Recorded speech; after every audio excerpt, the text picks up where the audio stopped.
Diabetic ആയിട്ടുള്ള ഒരാള് അരി കഴിക്കരുതെന്ന് ഞാൻ പറയുമ്പോൾ ഹൈപ്പർതൈറോയിഡിസം ഉള്ള ഒരാളോട് എന്റെ choice will be rice definitely more than wheat. പിന്നെ എഗെയിൻ അവരുടെ ലൈഫ് സ്റ്റൈല് കഴിഞ്ഞ ഒരു 5 കൊല്ലം മുമ്പ് ഉള്ളതിനേക്കാളും ഒരുപാട് അലർജീസ് ഉണ്ട് ആൾക്കാർക്ക്. കേട്ടിട്ട് പോലും ഉണ്ടാവില്ല റൈസ് അലർജി. എനിക്ക് റീസെന്റ് വന്ന ഒരു ക്ലയന്റ് ഉണ്ട്, ചെറിയൊരു പയ്യൻ 22 ഇയേഴ്സ്, റൈസ് അലർജിയാണ്.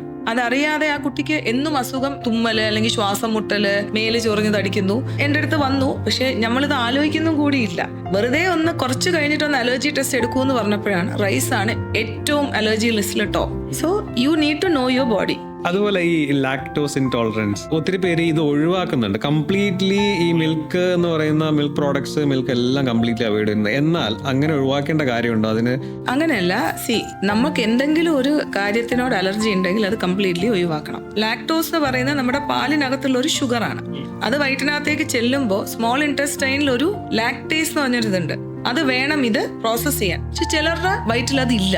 അങ്ങനെയുള്ളവർ അത് കുടിക്കുമ്പോൾ ലൂസ് മോഷൻ വരുന്നു, ഗ്യാസിയസ് ആവുന്നു, ബ്ലോട്ടിംഗ് വരുന്നു, പ്രശ്നം വരുന്നു. അങ്ങനെയുള്ളവര് ലാക്ടോസ് ഒഴിവാക്കിയേ പറ്റൂ. ഇപ്പൊ ഒരുപാടുണ്ടല്ലോ ലാക്ടോസ് ഫ്രീ മിൽക്ക്. അങ്ങനെ അത് വളരെ വലിയൊരു കാര്യമായിട്ട് പറഞ്ഞു നടക്കുന്ന ആൾക്കാരും ഉണ്ട്. ഇപ്പം ഗ്ലൂട്ടൻ ഇൻടോളറൻസ് ഒരു സ്റ്റേറ്റസ് സിമ്പിൾ ആണ്. എനിക്ക് ഗ്ലൂട്ടൻ പറ്റില്ല, സ്വയം ഗ്ലൂട്ടൻ ഫ്രീ.